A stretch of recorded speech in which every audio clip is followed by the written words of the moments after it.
Warahmatullahi wabarakatuh. Alhamdulillahirabbil alamin wa bihi nasta'inu ala umuri dunya waddin. Wassalatu wassalamu ala asrofil anbiya'i wal mursalin wa ala alihi washabbihi ajmain, amma ba'd. Pertama-tama marilah kita panjatkan puji syukur kepada Allah Subhanahu wa taala karena atas limpahan rahmat-Nya lah kita dapat berkumpul di Masjid Al-Muttaqin yang kita cintai pada sore hari ini. Tanpa salawat serta salam kita haturkan pada junjungan baginda kita, Nabi Agung kita, Nabi Muhammad Sallallahu Alaihi Wasallam. Semoga kelak di yaumul akhir nanti kita mendapatkan syafaatnya. Amin amin ya rabbal alamin. Bapak-bapak, ibu-ibu, acara hari ini yaitu kajiannya itu mengenai tentang bagaimana caranya menjadikan masjid sebagai tempat yang asik namun tetap syar'i.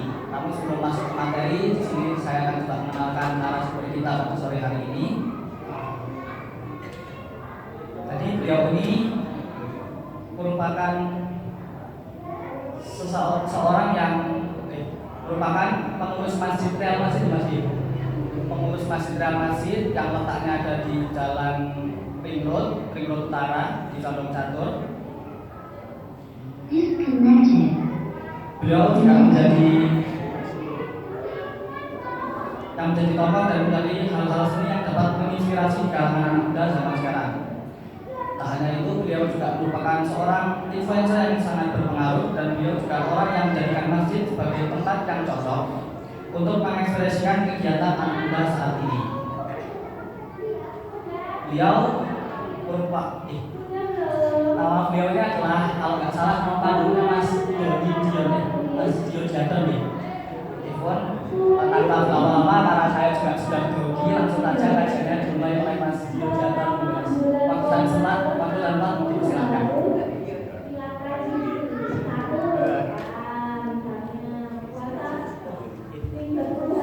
Di situ aja Mas Azam.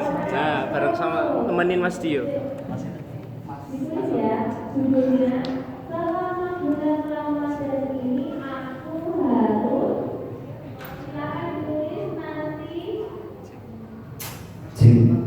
Masya Allah.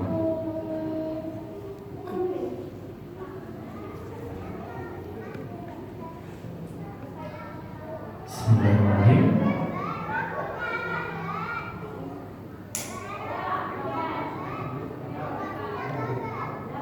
Mas Azam, agak kesini lagi nggak apa-apa? Geser lagi, biar lihat. Baik, bismillahirrahmanirrahim. Assalamualaikum warahmatullahi wabarakatuh.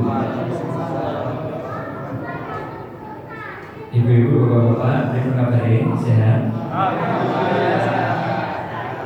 Alhamdulillah. Terlihat pancaran senyumnya ini pancaran senyum ahli surga. Alhamdulillah rabbil alamin. Bapak Ibu sekalian, suaranya terdengar jelas nih? Alhamdulillah. Baik. Jamaah Masjid Al-Muttaqin, pertama-tama mari kita ucapkan syukur atas segala nikmat yang Allah berikan pada kita semuanya sehingga kita bisa berkumpul pada keadaan yang bahagia di sore hari menjelang berbuka puasa yang insya Allah memberikan banyak sekali keberkahan dan rahmat pada sore hari ini. Atas sebab kemuliaan yang Allah berikan pada kita, mari bersama-sama kita ucapkan hamdalah sesarangan 1, 2, 3. Alhamdulillah. Saya tak pakai ini supaya tidak terlalu. Kemudian salawat dan salam senantiasa kita curahkan kepada junjungan kita Nabi besar Muhammad Sallallahu Alaihi Wasallam. Baik Bapak Ibu sekalian, berikut puasanya lancar ya? Alhamdulillah. Tidak kerasa loh ini 29 hari lagi kita udah. Alhamdulillah. Sebentar lagi. Ya sebentar lagi. Dan di dalam bulan suci Ramadan ini tuh saya pernah mendengar ini nasihat daripada guru saya tentang kita itu kalau memasuki bulan Ramadan harus menyambut dengan penuh kebahagiaan karena bulan ini tuh memiliki banyak sekali keutamaan. Di antara keutamaannya kita nanti bakal bertemu sama malam Lailatul Qadar, benar gak? Dimana malam ini nanti tuh akan menjadikan malamnya lebih baik daripada 1000 bulan. Dan semoga daripada kemuliaan malam tersebut nanti pun juga akan menjumpai diri kita dan menjadikan kebaikan untuk diri kita semuanya. Dan bukan cuma itu, bahkan bulan Ramadan pun juga bulan di mana pahala kita dilipat gandakan. Nah, oleh sebab itu sebaiknya di bulan Ramadan itu kita gunakan waktunya untuk senantiasa berbahagia. Kita gunakan waktunya itu untuk senantiasa menebar kebaikan. Kita gunakan senantiasa waktunya untuk menebar senyuman. Karena tidak ada bulan lain yang paling istimewa kecuali bulan Ramadan. Nah, oleh sebab itu ketika saya tadi datang ke Masjid Al-Mutakin jam 17.00, saya menjumpai tampil-tampilnya sudah memberikan senyumnya sangat luar biasa bagi. Ini ciri-ciri bahwasanya orang-orang ini menyambut bulan Ramadan dengan penuh kebahagiaan. Dan saya harap juga jamaahnya demikian. Maka oleh sebab itu sebelum pengajian kita mulai, mari kita ciptakan rasa bahagia terlebih dahulu sebelum kemudian kita menyaksikan banyak sekali materi-materi yang nanti akan saya sampaikan. Nah, caranya gimana mas? Caranya seperti di masjid. Kalau di masjid itu saya sebagai marbot. Jadi di Real Masjid itu masjidnya di Yogyakarta. Saya selaku marbot di sana. Marbotnya itu yang ngurusi berbagai macam hal. Biasanya saya ngurusi urusan-urusan.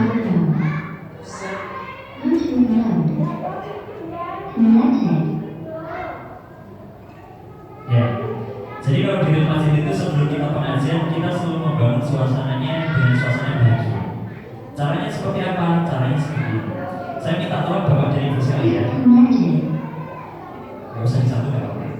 Saya minta tolong sama Bapak Ibu sekalian. Minta tolong silakan diangkat tangan kanannya dulu. Nah, diangkat tangan kanannya. Oke. Nah, Mas Mani juga diangkat tangannya. Nah, gak usah disambung, bluetoothnya gak apa-apa. Oke. Sekarang tangannya dilambaikan seperti ini. Nah, oke. Dilambaikan lebih kencang lagi. Masya Allah. Saya mau ngecek yang lemas kayaknya belum sahur. Oke, semangat semuanya. Sekarang tangan kanannya ditaruh ke pundak sebelah kanan temannya.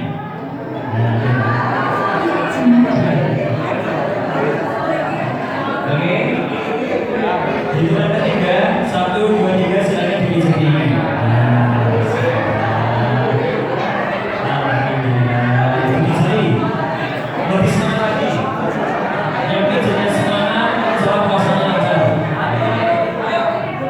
Yang pijatnya ikhlas, utangnya lunas bu. Yang pijatnya ikhlas, rezekinya lancar.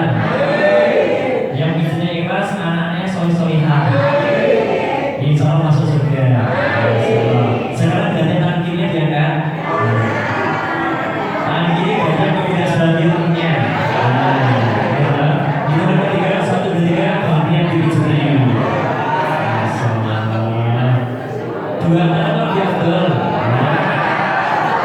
Ya, pahalanya lebih banyak kalau dua tangan. Kalau bapak-bapak bawa keruan, dikeroyok juga. Masya Allah. Oke, sekarang tangannya dua-duanya ke depan. Kita tarik nafas terlebih dahulu. 1, 2, 3. Hembuskan. Jangan kenceng-kenceng Pak, aromanya itu ada. Lagi, kita tarik nafas lagi. 1, 2, 3. Hembuskan. Masalah. Hembuskannya sambil senyum. Tarik nafas lagi. Bismillah, nafas terakhir ya. Nafas terakhir. Maksudnya sebelum kita mulai. Bismillahirrahmanirrahim. Tarik nafasnya. Tahan. Sampai besok. Hembuskan. Alhamdulillah. Baik, Masya Allah. Biasa kan? Sudah semangat semuanya? Alhamdulillah. Baik. Jadi di masjid itu tuh harusnya bahagia seperti ini. Maka nanti kalau boleh pesan kalau nanti ada pengajian di Masjid Al-Mutakin, mungkin awal-awalnya nanti kita mulai duluan dengan pijet-pijetan. Supaya nanti pengajiannya bisa lebih fresh, bisa lebih bahagia dan lebih khusyuk, sehingga nanti membawa banyak sekali keberkahan. Kerasa atau bu tadi budaknya ada yang keras, ada yang empuk. Biasanya empuk itu bebannya sedikit, tapi kalau budak-budak yang keras itu utangnya banyak. Tapi soal di sini ada utang sama sekali. Oke, baik. Bismillahirrahmanirrahim, Bapak Ibu sekalian. Izin saya mau perkenalan terlebih dahulu. Mungkin kalian bisa kenalkan diri saya. Ini kalau dipanggil Ustaz itu bukan. Jadi tadi kalau dipanggil Ustaz kurang cocok, karena saya itu bukan Ustaz. Jadi jangan dipanggil Ustaz ya Pak ya, Bu. Apalagi Ustazah. Jelas bukan. Saya ini cuma mas-mas biasa. Saya ini marbot masjid, saya punya masjid di daerah Condong Catur, namanya Real Masjid. Nama masjidnya tidak seperti kebanyakan masjid.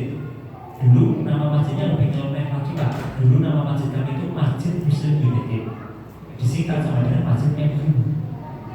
Gara-gara MU kalah terus, kami ganti liga Pak, Liga Spanyol.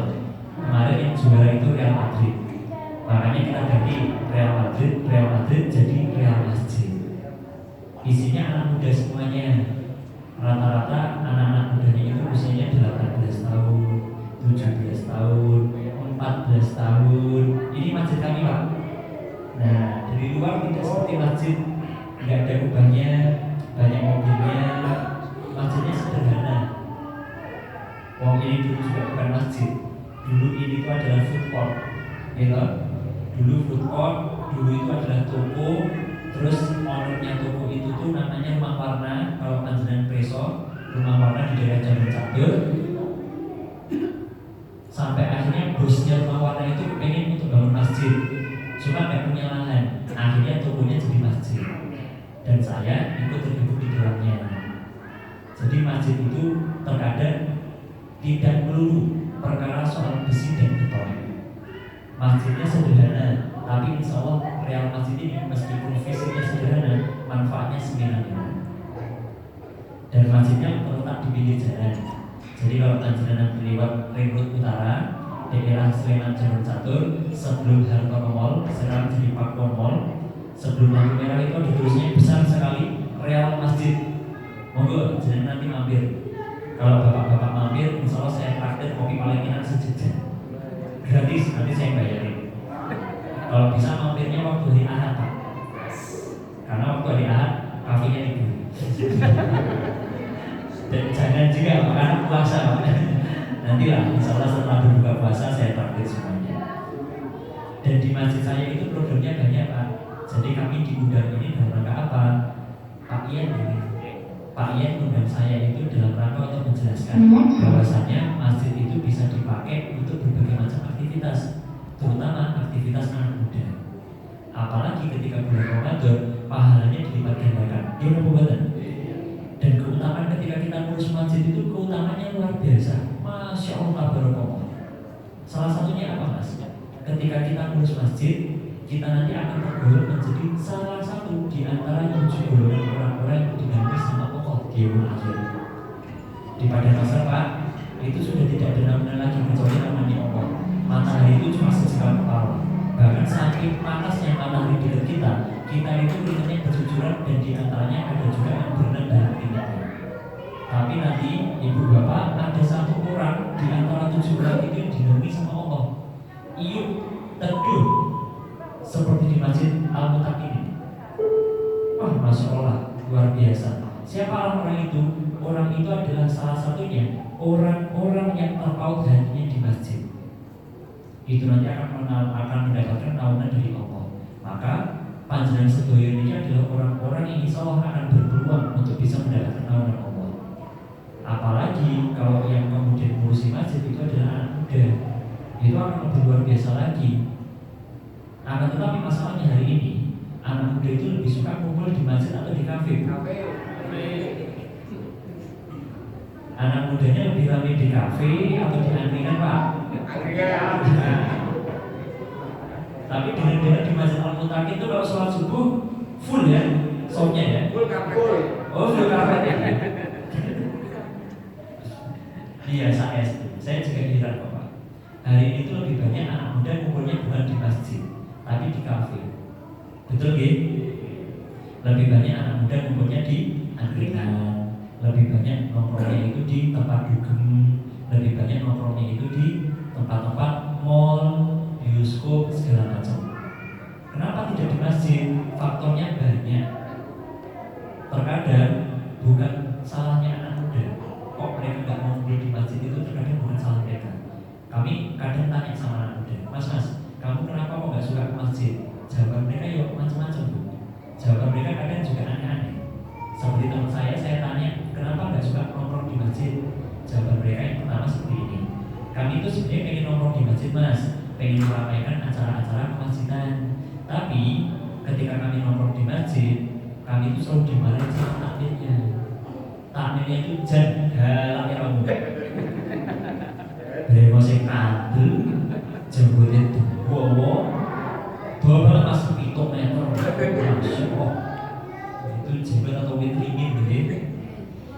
Ketika kami nongkrong, cekak-cekik, ya namanya anak muda, Pak. Anak muda itu kan suka bersendagul.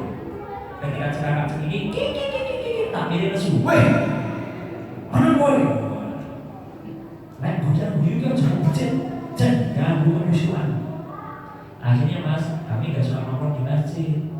Apalagi saya dulu pernah waktu saya bantu-bantu di masjid, dan takmir itu mas, keren ya bu. Saya bantu untuk acara masjid, menyiapkan takjil, menyiapkan minuman untuk jamaah. Dan saya baru pertama kali mas, jadi simpanan di masjid. Waktu saya jalan memberikan minuman ke jamaah, nggak sengaja kaki saya itu nyampar gelas. Gelasnya tumpah mutahi karpet. Takmir nesu-nesu, lampunya motor. Padahal kalau jalan harusnya pakai kaki. Beda banget mas sama di kafe, beda banget seperti di tempat karaoke. Saya itu kalau di tempat karaoke numpahkan gelas, prak. Mbaknya datang dengan terus senyuman, buat apa mas? Biar saya ajar bersihkan. Iya, monggo dilanjut. Nah kalau di kafe aja luar biasa ramah seperti itu kan kita akhirnya nongkrongnya lebih khusyuk mas. Kami nongkrong di kafe lebih tumak ninah mas. Dan istiqomah, beyuh. Berarti artinya apa? Terkadang bukan salah anak muda. Kok akhirnya anak muda nggak suka datang ke masjid itu terkadang bukan salahnya anak muda. Tapi bisa jadi kita perlu introspeksi diri. Apakah peran orang tua itu membuat nyaman anak muda atau tidak? Maka kalau di masjid kami, orang tua itu tuh kami porsikan tempatnya untuk menjadi sahabat bagi anak-anak muda. Dengan cara apa? Sederhana. Yang pertama, supaya masjid ramai sama anak muda, takmir-takmir itu dilarang galak. Kalau galak hanya boleh sesama takmir. Terhadap anak-anak muda dilarang galak. Contohnya gimana mas? Contohnya, kalau takmir di dalam masjid itu tuh selalu menyambut jamaah dengan penuh senyuman, penuh dengan keramahan. Nggak ada curiga-curiga. Karena saya dulu pernah dicurigai pak waktu saya masuk ke masjid. Saya dulu tuh mantan anak pang. Saya ngomong dari kelas 5 SD sampai lulus SMK. Masuk ke masjid pertama kali saya dicurigai. Ya ampun, ya namanya anak pang, celananya sobek-sobek, belum punya gamis seperti itu. Masuk masjid dicurigai. Katanya apa? Hati-hati. Kayak bocahnya merah paling kota amal kayak. Ya Allah, kok bisa saya dicurigai mau maling kota amal bu? Padahal mau maling kota infak bu. Maka takmir tidak boleh seperti itu. Takmir itu memberikan keleluasaan. Ada jamaah anak muda datang disalami. Weh, nah saya wacang ganteng. Salami masjid deh. Monggo ayo butuh sih, wis butuh kurang boy. Wis mana kok? Daerah mana nih tak praktikin? Nah itu nanti akan menjadikan masjid akan lebih ramah sekali anak muda. Atau minimal tuh panjenengan memberikan senyum saja sudah. Dan sepanjang oleh anak muda kok perlu dilakukan curiga itu. Dan apakah di masjid ini seperti itu? Enggak, di masjid ini seperti itu enggak. Tadi saya masuk ke masjid juga bapaknya sudah menyambut dengan kerugahan mata. Tadi saya disambut seperti masuk di mana Pak Mas Allah. Selamat datang di masjid, selamat beribadah. Luar biasa sekali. Dan itu pun yang terjadi di dalam masjid. Maka salah satu caranya adalah takmir memberikan keleluasaan untuk anak muda itu bisa aktif di masjid dengan cara apa? Memberikan keramahan. Itu yang pertama. Yang kedua apa? Jadi gini Bapak, ini proyektornya bisa nyala nggak mas? Coba mas dinyalakan. Jadi anak muda itu Pak Bu sekalian, ini perlu dicatat atau buatan saya nanti deh. Jadi seperti ini. Anak muda itu ngumpul di masjid jika ada acara. Itu baru mereka ngumpul. Kalau nggak ada acara, biasanya anak muda itu nggak ada yang pada ngumpul di masjid. Makanya kalau kemudian lihat anak muda ramai di masjid, biasanya lihat waktu Idul Adha, takbiran, 17-an itu baru ramai anak muda di masjid. Dan memang kurangnya seperti itu Pak. Kalau kita pengen undang banyak anak muda dan datang ke masjid, itu memang kita harus banyak sekali membuat program-program dan acara-acara. Capek mas bikin acara, kalau bisa jangan capek. Karena kalau kita capek bikin acara, jatuhnya mereka nanti akan nyari acara di luar masjid. Makanya kenapa anak muda itu lebih ramai untuk datang ke acara dangdut daripada acara pengajian?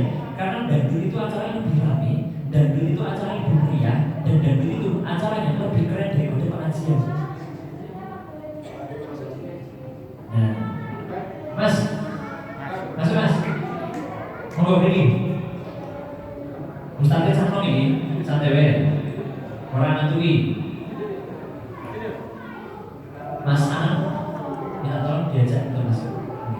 Anu Pak, tamu saya saja Pak. Agak maju ya. Agak maju. Ya, kasih tempat.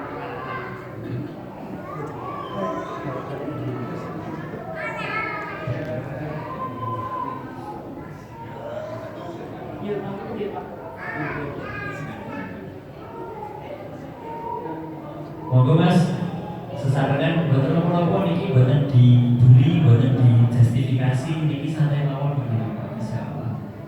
Niki memang pada temanya cocok sekali membahas soal anak muda. Jadi kalau panjenengan masuk niki akan lebih gantengnya maksimal nih. Masya Allah, ada Sintayong.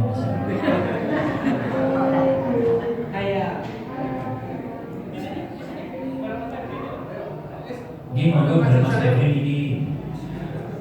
Nah, Mas ganteng-ganteng kan ini sana Mas. Masya Allah, luar biasa ini. Calon ustaz-ustaz.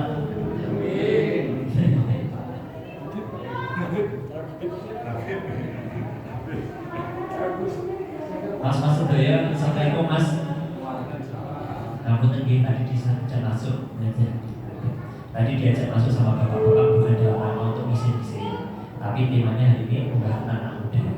Jadi kalau panjenengan masuk, bapak-bapak akan berbagi.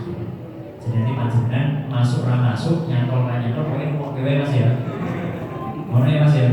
Santai Mas, aku yang ngerti urusan anak muda. Panjenengan peduli ini kalau terpaksa ya. Tapi aku mau santai baik. Aku coba tak gumuni acara ini ben cocok karo panjenengan. Ya toh? Soalnya aku bareng kode jenengan Mas. Aku yang mantan juga. Aku capek, aku kelas sekolah di SD sampai lulus SMK. Jadi si ngomong itu dusta Mas. Jadi jangan santai baik. Aku dusta. Pokoknya dusta aja jelas budi. Jadi santai baik, jangan oke. Pemain mobil SKP lagi. Iya, MM. Ya wis ya. Kayak kurang main aku. Minimal yang tawarin Mas. Aku main mobil juga Mas. Jadi ngoten nggih Mas. Monggo jenengan sing santai wae, ora usah semangat gitu. Bapak-bapak yang nyokot lagi. Gimana nih? Cocok ya Pak ya? Oke, seperti itu dan mari kita mulai lagi. Baik, tadi saya masuk di mana nih? Di anak muda. Bapak Ibu sedaya, berbicara soal masjid, banyak sekali masjid hari ini tuh yang menginginkan anak muda untuk ngurus masjidnya. Tapi pada faktanya orang-orang tuanya itu tidak siap untuk menerima segala macam konsekuensi ketika anak muda banyak di masjid. Sebagai contoh, ketika masjid ramai sama anak muda, sebenarnya ramainya anak muda di masjid itu memiliki banyak sekali kekurangan. Saya setuju Pak, kalau panjenengan melihat anak muda, ya Allah, anak muda hari ini itu macam-macam dan beraneka ragam. Anak muda itu, kalau panjenengan pengen anak mudanya datang ke masjid, ya macam-macam. Anak mudanya ada yang ngeproh, ada yang nyempetan, ada yang kemudian ngurusi masjid itu alasan-alasan itu banyak sekali anak muda seperti itu. Maka kalau panjenengan pengen anak muda ngumpul di masjid, panjenengan harus terima dengan segala macam konsekuensinya. Maka ini tugas siapa? Tugasnya para takmir. Mau silakan. Kalau panjenengan pengen ramai anak muda, maka panjenengan harus siap dengan segala macam konsekuensinya. Dan ngurusi anak muda di masjid itu apakah gampang? Enggak gampang Pak. Tapi kalau bisa, itu nanti akan menjadi hal yang sangat luar biasa. Sebagai contoh dari masjid. Mas Mahen, ditoke Mas, video di masjid. Di masjid itu punya banyak sekali program, dan programnya diantaranya itu ada urusan yang namanya Pasar Raya Jumat. Gitu. Ini TPA juga ya? Gitu. Di atas. Masya Allah.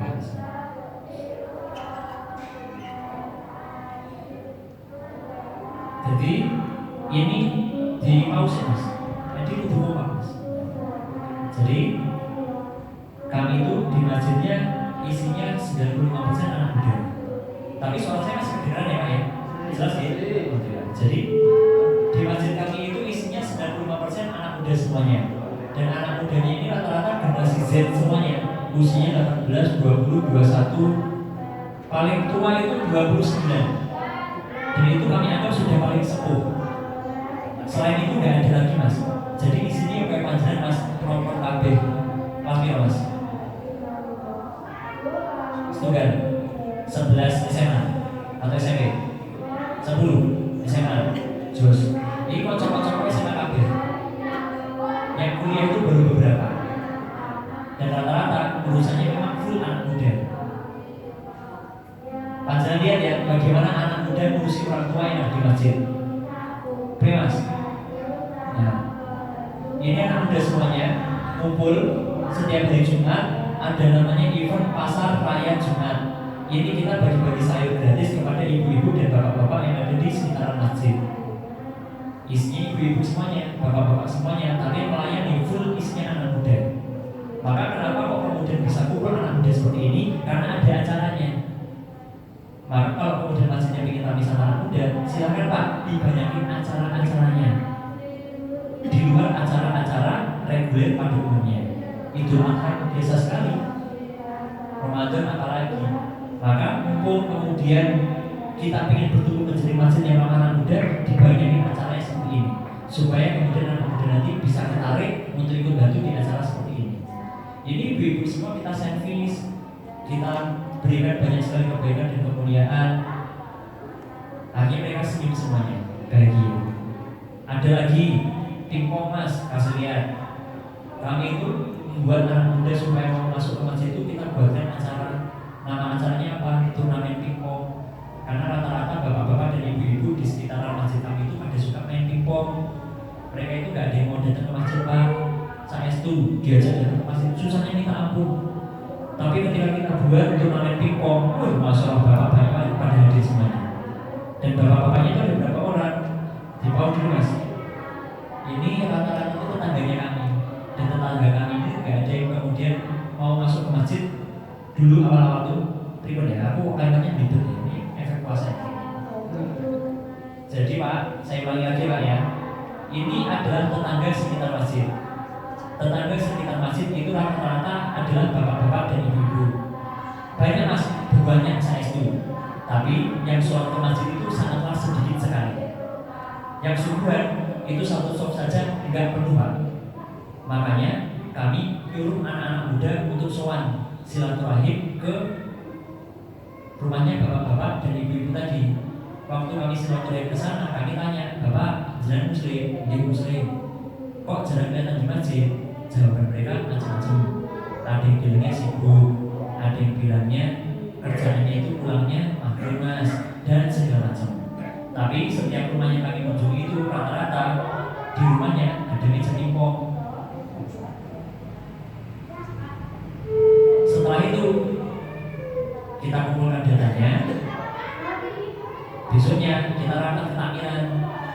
Gimana kalau kita undang bapak-bapak, undangannya jangan pengajian. Berapa mas? Turnamen pingpong.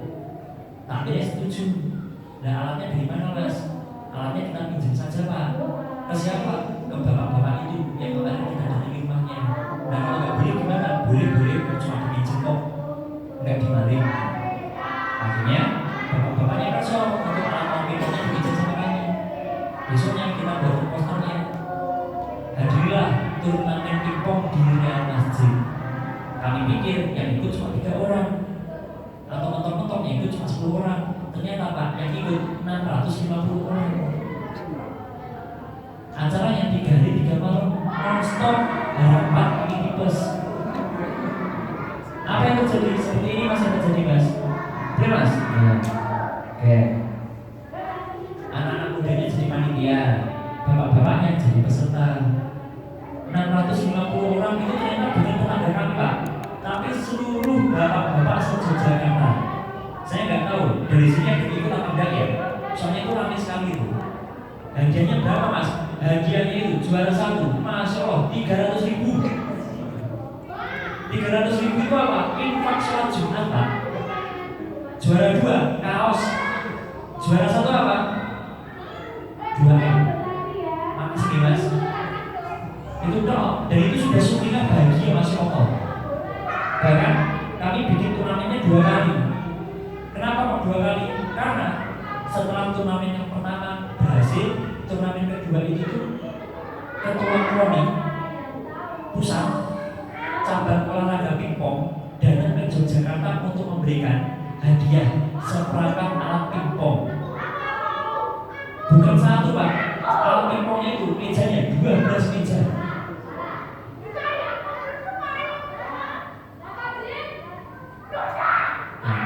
Belum ya? Ini ketua KRONI. Nah, seperti ini saja nih. Kalau kita ingin membangun masjid, cara-caranya tidak dulu soal pengajian. Maka nanti silakan ditanya, bapak-bapak di sini hobinya apa? Apa pingpong, badminton, goes, apa lagi Pak? Mancing, ya itu monggo. Touring, monggo. Kami itu ingin buatkan kelompok mancingan di masjid supaya memfasilitasi orang-orang yang hobi mancing. Seperti itu. Terus anak mudanya seperti apa Mas? Nah, anak mudanya juga ada nih, bukunya banyak banget. Kasih lihat yang 7 Mas. Ada nggak? Atas bukunya. Dicari namanya Mas. Di atas dulu bisa Mas. Pasar manajemen, terus masalah 3M. Nah ini 3M ini. Nah ini kalau kita tiganya itu diajak ke mana-mana. Coba kasih lihat Mas. Nah ini. Karena kami itu masjidnya pinggir jalan dan rata-rata itu mahasiswa. Jadi untuk ngajak mereka datang ke masjid itu bukan ajakan untuk pengajian. Karena kalau datang ke pengajian biar nggak dihitung, tapi kita ajak dengan ajakan makan-makan. Dan sekarang ini udah biasa Pak. Ini udah banyak sekali dilakukan di banyak masjid. Kalau mau lebih banyak anak muda lagi itu seperti ini Pak. Ini mungkin ide saja ya Pak ya. Kami kemarin terakhir ngajak anak muda di sekitaran masjid kami itu tuh bukan lagi dengan makan-makan, tapi kami memahami anak muda itu butuhnya banyak. Apalagi usia mas-mas seperti ini. Usia mas-masnya seperti ini tuh mereka menganggap makan-makan itu bukan hal lagi yang mereka butuhkan. Karena kalau urusan makan-makan di rumah pun juga bisa datang. Kalau ditanya sama anak muda yang rata-rata anak muda yang kami tanya itu, kamu kalau di masjid pengennya dapat apa? Mereka jawabnya aneh-aneh Pak. Mereka jawabnya, saya pengennya dapat motor Mas. Buat apa? Buat berangkat sekolah. Saya pengennya dapat uang bensin Mas. Gak usah mahal-mahal, pokoknya 20.000 aja wis 1.000. Itu udah cukup Mas bagi saya. Oke, kami catat semuanya Pak. Apalagi kami pengen drone Mas, kami pengen iPad, laptop buat kuliah. Akhirnya Pak, kemarin kita bikin program, namanya programnya Sujud. Apa itu programnya?